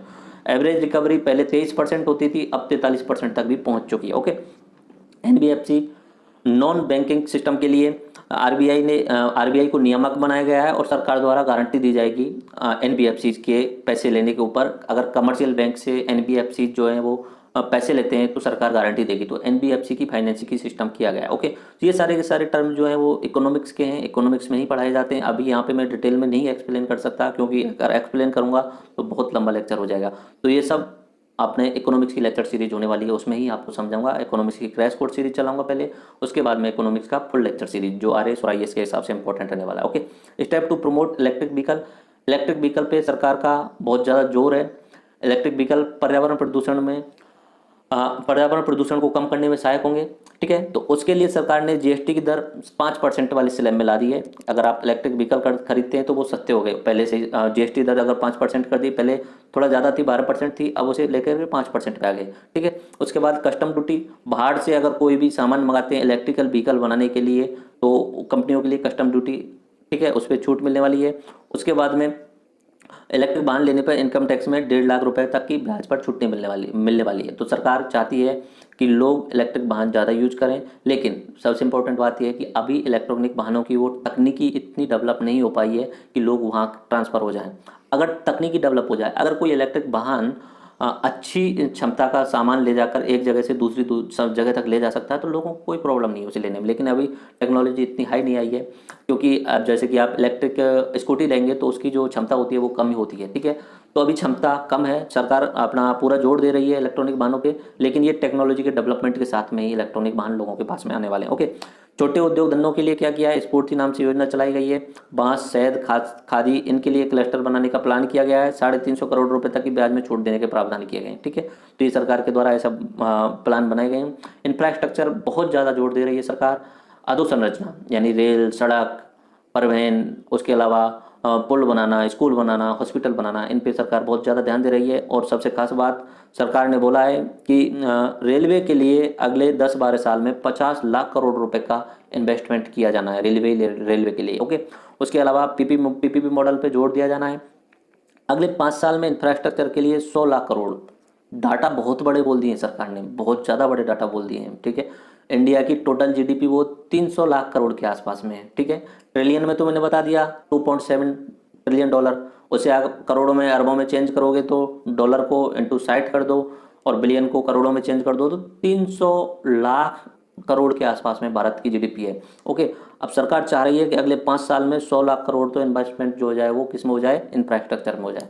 डाटा से कभी घबराना नहीं है, इकोनॉमिक्स में ये डाटा सारा का सारा विश्लेषण के रूप में आता है।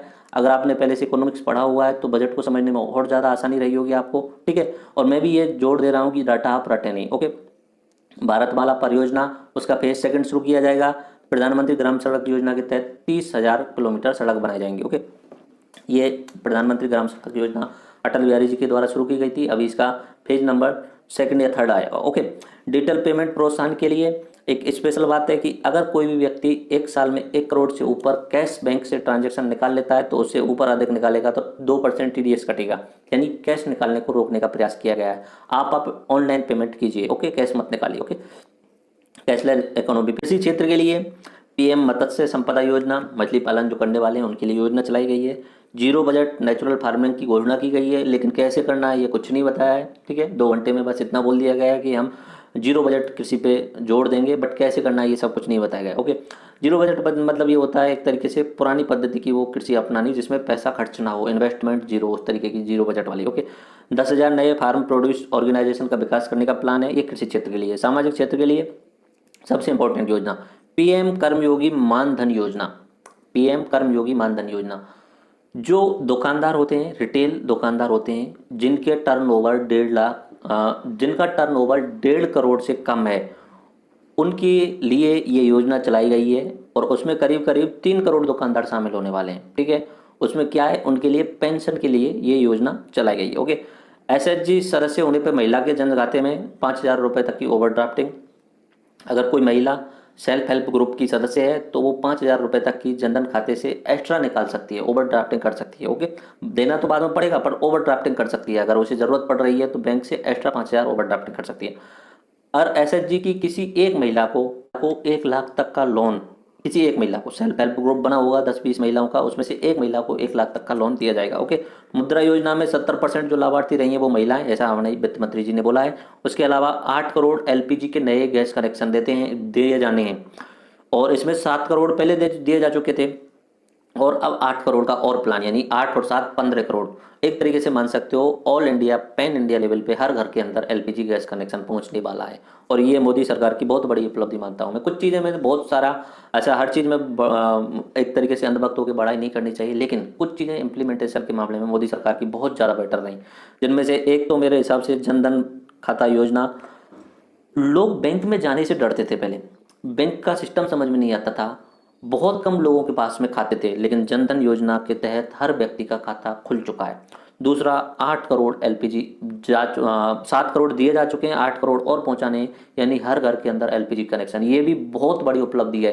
पिछले 60-70 सालों में इसका 1% भी नहीं हुआ था और वो पिछले 5 सालों में इतना कर दिया है, तो ये इम्प्लीमेंटेशन के मामले में मोदी सरकार की बहुत बड़ी उपलब्धि मानता हूँ। ओके, पीएम आवास योजना ग्रामीण, तो 1.5 करोड़ घर बनाए जा चुके हैं, और वैसे भी पीएम आवास योजना के तहत 2022 तक का पीएम जी का लक्ष्य है कि हर व्यक्ति के पास में अपना घर होना चाहिए, तो 1.5 करोड़ बनाए जा चुके हैं और फिर सेकंड में 2 करोड़ घर और बनाए जाएंगे। ओके, 100% घरों तक बिजली पहुंच चुकी है, ऐसा उन्होंने बोला है। उजाला योजना के तहत 35 करोड़ एलईडी बल्ब वितरित किए जाएंगे, किए जा चुके हैं, एक्चुअली में किए जा चुके हैं। मैडम जी जब बोल रही थी तो यहाँ पे उनसे गलती हो गई थी, 35,000 करोड़ बोल दिया था उन्होंने। 35,000 करोड़ तो बहुत ज़्यादा होता है, but originally 35 crore LED bulb वितरित किए जा चुके हैं। ओके, अन्य बिंदु क्या है इसमें, स्पेशल नेशनल रिसर्च फाउंडेशन की स्थापना की जाएगी। न्यू नेशनल एजुकेशन पॉलिसी, ये सबसे इंपॉर्टेंट है, न्यू एजुकेशन पॉलिसी आने वाली है। ओके, उसका ड्राफ्ट बन चुका है, अभी इंप्लीमेंट नहीं हुई है, तो अभी जो बहुत सारे यूट्यूब पे आप वीडियो देखते हैं उनमें से कुछ ना कुछ गड़बड़ होता है। ओरिजिनल न्यू इकोनॉमिक पॉलिसी आने वाली है, सिर्फ ड्राफ्ट है, ड्राफ्ट में बहुत सारे संशोधन हो रहे हैं। ओके, एनआरआई के लिए आधार कार्ड बनाना आसान होगा, यानी पहले अगर कोई एनआरआई विदेश से भारत में आता था और आधार कार्ड बनवाना चाहता था तो उसके लिए टाइम लगता था 6 महीने के आसपास में, लेकिन अभी एनआरआई कभी भी विदेश से आएगा तुरंत आधार कार्ड बनवाना चाहे तो बनवा सकता है।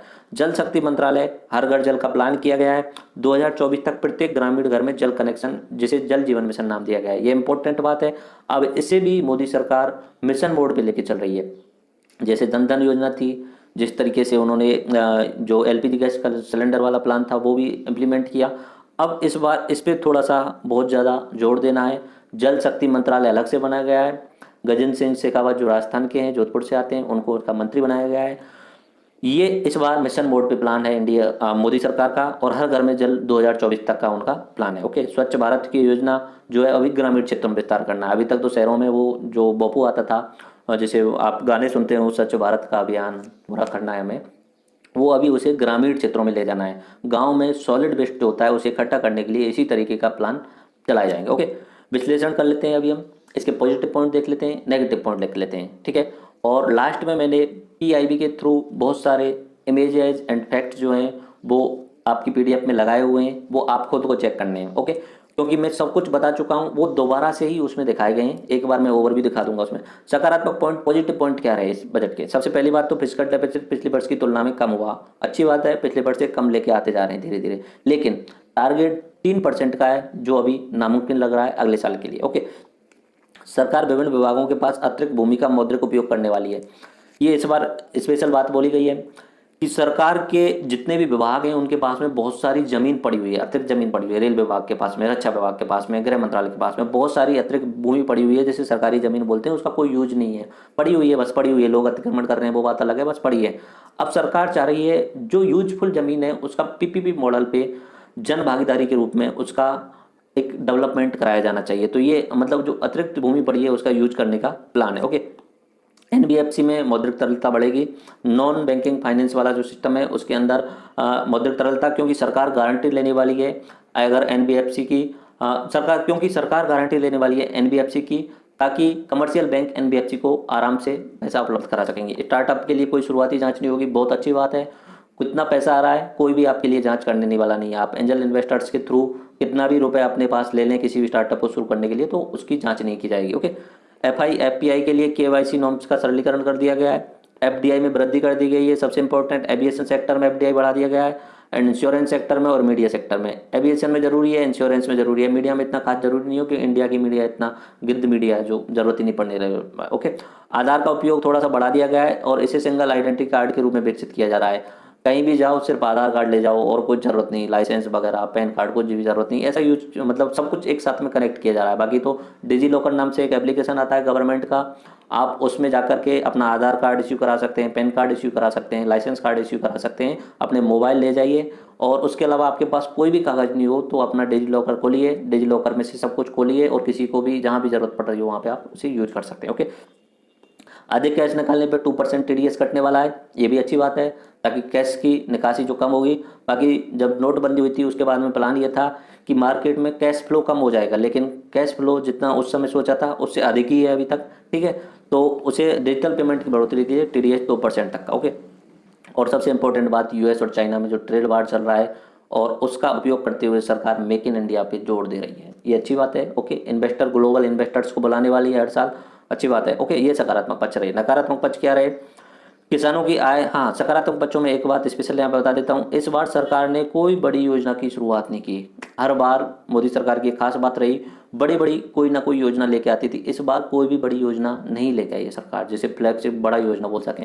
ठीक है, बाकी जितनी शुरुआत करनी थी वो पहले ही टर्न उसमें कर चुके हैं मोदी जी, बट सेकंड वाले में अब उनकी इम्प्लीमेंटेशन पे जोर दिया जा रहा है। ठीक है, क्या है, 2022 तक दोगुना करने का जो मंत्र दिया था मोदी सरकार ने, उसका इस बार कोई जिक्र नहीं किया है। ये नेगेटिव पॉइंट है, क्योंकि ये बात जरूरी है। जब तुमने मंत्र दे दिया 2022 तक, तुमने बताए भी हैं 7-8 पॉइंट कि ऐसे करने वाले हैं, अभी तक तो कुछ हुआ नहीं है, तो उस बात को उन्होंने एक तरीके से नेगलेक्ट ही कर दिया। इस वाले बजट में उस बात को जिक्र नहीं किया, एक तरीके से छुपा दिया कि किसानों की आय 2022 तक दोगुनी होने वाली थी, वो कहाँ गई कहाँ नहीं गई, उसका सब कुछ दबा दिया गया। Okay, agriculture research and development पे नाम मात्र का बजट आमंत्रण किया गया, मतलब अभी एग्रीकल्चर पे जोर नहीं दिया इस बार। ठीक है, बाकी तो सरकार ने बोला है खेती गांव खेती और गरीब, इस तरीके से इन्होंने इस पे बजट में बोला है, लेकिन दिख नहीं रहा है एक्चुअली में उस बात में। ओके, पिछले 5 साल में एग्रीकल्चर एक्सपोर्ट में गिरावट हुई है, ये नेगेटिव बात है। 5 ट्रिलियन अर्थव्यवस्था बनाने के लिए बात तो बोल दी है उन्होंने, लेकिन जीडीपी ग्रोथ रेट जो आवश्यक है वो तो दिख नहीं रही है, तो ये हवाई बातें लग रही हैं, इसका विरोध भी किया जा सकता है। ठीक है, बट इंपॉर्टेंट बात यह है कि टारगेट रखा उन्होंने, 5 ट्रिलियन नहीं पहुंचेंगे कोई प्रॉब्लम नहीं है, टारगेट रखा है, टारगेट की ओर अग्रसर होने की कोशिश करनी चाहिए। हो सकेगा धीरे धीरे जीडीपी ग्रोथ रेट भी बढ़ानी चाहिए। ओके, तो अभी तक नहीं लग रहा, मुझे तो नहीं लग रहा डायरेक्टली, इस बात को आप देख सकते हैं, क्योंकि आंकड़े जो हैं वो ऑटोमेटिक दिख जाते हैं। भाई $3 ट्रिलियन हो गया, अगले 5 साल में तुम $5 ट्रिलियन लेके आने चाहते हो, तुम पिछले 60 साल में तो $2 ट्रिलियन तक नहीं बढ़ा पाए, और अभी तुम बोल रहे हो कि अगले 5 साल में $2 ट्रिलियन बढ़ा देंगे, तो इस तरीके से नहीं। ओके, बाकी $5 ट्रिलियन की कोशिश करनी चाहिए, अच्छी बात है अगर हो जाए तो। सब्सिडी की राशि बहुत अधिक है, सब्सिडी की राशि जिसका अभी रेशनलाइजेशन तार्किकीकरण नहीं हुआ है। सब्सिडी फूड में दी जाती है, यूरिया वगैरह में दी जाती है, पीएम किसान योजना चलाई गई है, पीएम किसान निधि योजना उसमें भी दी जाती है, क्रॉप लोन सब्सिडी दी जाती है। तो सब्सिडी की राशि जो है वो नॉर्मली जो डेवलप्ड देश होते हैं उनमें सब्सिडी को कम किया जाता है, उसका रेशनलाइजेशन किया जाता है, तार्किकीकरण किया जाता है। ओके, बट उसे कम नहीं किया जा सकता अभी तो, बट फिर भी ये नेगेटिव पॉइंट मानेंगे। ओके, जीएसटी का बजट अनुमान पूर्ण रूप से प्राप्ति नहीं हो रहा है। जीएसटी का पिछली बार जो अनुमान था उससे कम जीएसटी प्राप्त हुआ। ओके, सीपीआई पर देश की स्थिति, सीपीआई पर कैपिटा इनकम पर, पीसीआई यहाँ पे ये मैंने सीपीआई लिखा per capita income. Okay, per capita income पे जो देश की स्थिति बहुत कमजोर है। भारत में इस समय पर कैपिटा इनकम जो है वो $2000 के आसपास पर ईयर के आसपास है। ओके, ये देखो कंपैरिजन देखो यहाँ पे, ये भारत है, एक व्यक्ति पूरे साल में $2000 रुपए कमा रहा है। ये भारत का पर कैपिटा प्रति व्यक्ति आय। और अगर इसे यूएस से तुलना करूं तो उनके जो पर कैपिटा इनकम है वो है $60,000 पर ईयर पर व्यक्ति। कंपैरिजन कर लो, यूएस हमसे 30 गुना आगे है इस मामले में। ओके, तो हम बहुत पीछे हैं। ओके, तो यहाँ पे पर कैपिटा इनकम में भारत की स्थिति बहुत कमजोर है। जीडीपी के आंकड़े अच्छे दिख रहे हैं, $3 ट्रिलियन हो गई, छठे नंबर पे आ गए, बाकी 5 ट्रिलियन, लेकिन प्रति व्यक्ति आय बहुत कम है। ओके, रोजगार पे कुछ ज़्यादा स्पेशल फोकस नहीं रहा। जनसंख्या की लाभांश जो है अपना डेमोग्राफिक डिविडेंस है उसको कैसे यूज करना है इस पर भी ज़्यादा इतना ध्यान नहीं दिया। बाकी स्किल इंडिया वगैरह ये सब स्कीम चली हुई हैं, लेकिन अभी पूर्ण रूपेण रोजगार पर कैसे करना है इसकी कोई रूपरेखा नहीं दिख रही सरकार की। तो ये नेगेटिव पॉइंट हो गए। ओके, अभी हम ये जो नीचे की साइड में ये सब आपको पीडीएफ में मिल जाएगा, और मैं एक बार ओवरव्यू के रूप में सब कुछ आपको दिखा देता हूँ कि सरकार की मोर इंपॉर्टेंट फैक्ट क्या रहे इस वाले बजट में। देखो, एग्रीकल्चर के लिए क्या किया ये देखते हैं, जल शक्ति के लिए क्या किया, सामाजिक सुरक्षा के लिए क्या किया, $5 ट्रिलियन इकोनॉमी लेके आनी है 2025 तक, इस बात पे सोचा है कैसे करना है। टैक्स सुधार क्या किया, इंफ्रास्ट्रक्चर में क्या बदलाव किया, इंफ्रास्ट्रक्चर कैसे बदलना है। उसके अलावा फाइनेंशियल सेक्टर के लिए क्या किया गया इस बजट में, एक सामान्य मिडिल क्लास को क्या मिला, यूथ के लिए क्या मिला, वुमेन के लिए, महिला के लिए क्या मिला, छोटे उद्योग धंधों वालों के लिए क्या मिला, फार्मर्स के लिए क्या मिला, स्टार्टअप्स के लिए क्या मिला। ये सारा का सारा जो आप देख रहे हैं ये मैं पीआईबी से उठा के लाया हूँ, प्रेस इन्फॉर्मेशन ब्यूरो से। ये सबसे अच्छी वेबसाइट है गवर्नमेंट के पीआईबी। ओके, वहाँ पे सब कुछ अच्छे तरीके से मिल जाता है, और आप भी अगर तैयारी कर रहे हैं तो पीआईबी वेबसाइट का यूज किया करें। ओके, तो ये आप देख सकते हैं एग्रीकल्चर सेक्टर्स के लिए वही सारी बातें हैं जो मैंने पहले बताई थी कि 100 न्यू क्लस्टर्स बनाने हैं। ओके, उसके अलावा 1000 न्यू फार्मर प्रोड्यूस ऑर्गेनाइजेशन बनाने हैं, स्वच्छ भारत मिशन को गांव के क्षेत्र तक लेके जाना है, प्रधानमंत्री मत्स्य संपदा योजना, मछली पालन बढ़ाने के लिए क्या क्या करना है वो, जल शक्ति योजना में क्या जल शक्ति मंत्रालय बनाया गया है, हर घर में जल 2024 तक, local infrastructure for rain water harvesting, ये इंपॉर्टेंट है। जल संरक्षण के लिए ये local rain water harvesting system जो है वो बनाया जा रहा है। बाकी अपने मोदी जी ने अभी 1-2 दिन 3 दिन पहले एक मटका पद्धति भी लॉन्च की है पौधारोपण के लिए, कि अगर आप कोई भी पेड़ लगाते हैं, मान लीजिए हमने पेड़ लगा दिया यहाँ पे, ये पौधा लगा दिया इस जगह पे। ओके, यहाँ पे पौधा लगा दिया है और ये पौधा है, तो उस पौधे के पास में ही एक मटका लगा दीजिए, गाड़ दीजिए और उस मटके में पानी भर दीजिए। तो 7 दिन तक आपको पानी देने की ज़रूरत नहीं पड़ेगी पौधे को, क्योंकि मटके से जो पानी है वो रिश्ता रहेगा धीरे धीरे, और यहाँ के पास की जो ज़मीन रहेगी वो नम रहेगी। तो 7 दिन तक आपको कोई ज़रूरत नहीं पड़ेगी। 7 दिन बाद में फिर से मटके में पानी भर दीजिए। तो ये पौधारोपण के लिए उन्होंने मटका पद्धति का अभी 2 दिन पहले शुरुआत की। ओके, सामाजिक सुरक्षा के लिए मैंने बताया कि जो रिटेल वाले हैं, जिनका व्यापार जो है 1.5 करोड़ से कम टर्नओवर वाला है, उनके लिए पेंशन योजना चलाई गई है, मानधन कर्मयोगी योजना। ओके, उसके बाद में $5 ट्रिलियन इकोनॉमी बनानी है, उसमें रेलवे के लिए अगले 10 साल में 50 लाख करोड़ रुपए इन्वेस्ट करने हैं, और इंफ्रास्ट्रक्चर में भी इन्वेस्ट करना है अगले 5 साल में 100 लाख करोड़। अभी पैसे हैं नहीं, लाएंगे कैसे, इसमें सबसे ज़्यादा 2 बातों पे बोला हुआ है उन्होंने, एक तो पीपीपी मॉडल और दूसरा है एफडीआई, विदेशों की सहायता से, और पीपीपी मॉडल जन भागीदारी, पब्लिक प्राइवेट पार्टनरशिप, ये सब बोला हुआ है। टैक्स रिफॉर्म में इंपॉर्टेंट बात वही है, पहले 250 करोड़ रुपए तक का टर्नओवर वालों को 25% देना पड़ता था, अभी उसे बढ़ाकर 400 करोड़ कर दिया गया है। ठीक है, 400 करोड़ तक आपको 25% देना पड़ेगा, उससे अधिक आपकी कंपनी है, टर्नओवर वाली अगर कंपनी है तो आपको 30% देना पड़ेगा। ओके, अभी जो ज़्यादातर कंपनियां हैं वो सब 400 करोड़ से नीचे ही आती हैं, सिर्फ और सिर्फ 0.7% कंपनियां जो हैं 400 करोड़ से ऊपर वाली टर्नओवर वाली हैं। ओके, उसके अलावा टैक्स रिफॉर्म में कुछ बातें बताई हैं कि नो इंक्वायरी और वेरिफिकेशन, अगर आप स्टार्टअप शुरुआत कर रहे हैं तो आपको कोई बार में वो नहीं करना पड़ेगा। ओके, और ये टैक्स रिफॉर्म है, आप देख लेना एक बार में। बिल्डिंग न्यू इंडिया, सबसे इंपॉर्टेंट बात मैंने अभी बोला हुआ है कि इस बार बजट में 2 बार ज़्यादा बोली गई, न्यू इंडिया ये शब्द बोला गया था, और $5 ट्रिलियन, इन 2 शब्दों पे ज़्यादा ध्यान दिया गया, आंकड़ों की कलाकारी की गई। ओके, ये आप देख लेना। ओके, रोड बनाए जा रहे हैं, पीएम ग्राम सड़क योजना फेज नंबर 3 चल रहा है, इसमें अगले साल में अगली फेज में 1.25 लाख करोड़ की रोड बनाई जानी है। ओके, उसके अलावा घर बनाए जाने हैं, उसके बाद में ये रीजनल ट्रांसपोर्ट सिस्टम जनरेट किया जाएगा, मॉडर्नाइजेशन ऑफ रेलवे स्टेशन का जो आधुनिकीकरण किया जाएगा। फाइनेंशियल सेक्टर के लिए मैं बता चुका हूँ, 70,000 करोड़ रुपए का एनपीए को कम करने के लिए रिकैपिटलाइजेशन किया गया है बैंकों का। उसके अलावा एनबीएफसी का जो रेगुलेशन है वो आरबीआई करेगी। इसके साथ साथ में 1 लाख करोड़ रुपए का डिसइन्वेस्टमेंट करना है सरकार को। मिडिल क्लास को क्या मिला और यूथ को क्या मिला, उसके साथ साथ में वुमेन को क्या मिला, ये सारे के सारे पॉइंट मैं आपको पहले बता चुका हूँ। आप खुद से पीडीएफ डाउनलोड करके आराम से पढ़ लेना। ओके, तो इस तरीके से मैंने आपको बजट 2019-20 कंप्लीट करा दिया गया है। एग्जाम की दृष्टि से मैंने इसे न्यूज़ की दृष्टि से इम्पोर्टेंट आपके लिए कंप्लीट नहीं कराया है, एग्जाम की दृष्टि से कंप्लीट कराया है। न्यूज़ में क्या महंगा हुआ, क्या सस्ता हुआ, उस बात पे ध्यान दिया जाता है, छोटी छोटी बातों पे डिबेट की जाती है। बट एग्जाम की दृष्टि से बजट का बेसिक समझाना इंपॉर्टेंट है, और इस बजट में क्या क्या मुख्य बातें थी वो मैंने आपको बता दी हैं। ओके, बाकी आप अपने चैनल पे जाकर के बहुत अन्य वीडियो देख सकते हैं जीके से रिलेटेड। आरएस एंड आईएएस की अगर आप तैयारी कर रहे हैं तो आपको अपने चैनल पे सब कुछ मिल जाएगा। ओके, तो मैं अभी इस लेक्चर को यहाँ पे ख़त्म कर रहा हूँ। इसके साथ साथ मैं आपको बताता रहा हूँ कि आप टेलीग्राम से पीडीएफ डाउनलोड कर सकते हैं। टेलीग्राम का लिंक नीचे डिस्क्रिप्शन में आपको मिल जाएगा, वहाँ पे जाके आप पीडीएफ डाउनलोड कर लें। और आपको आई थिंक ये पूरा का पूरा बजट समझ में आ गया होगा। आप अपने सुझाव कमेंट बॉक्स में मुझे दें। तो मैं यहाँ पे इस लेक्चर को ख़त्म करता हूँ। राम राम सा, धन्यवाद, जय हिंद।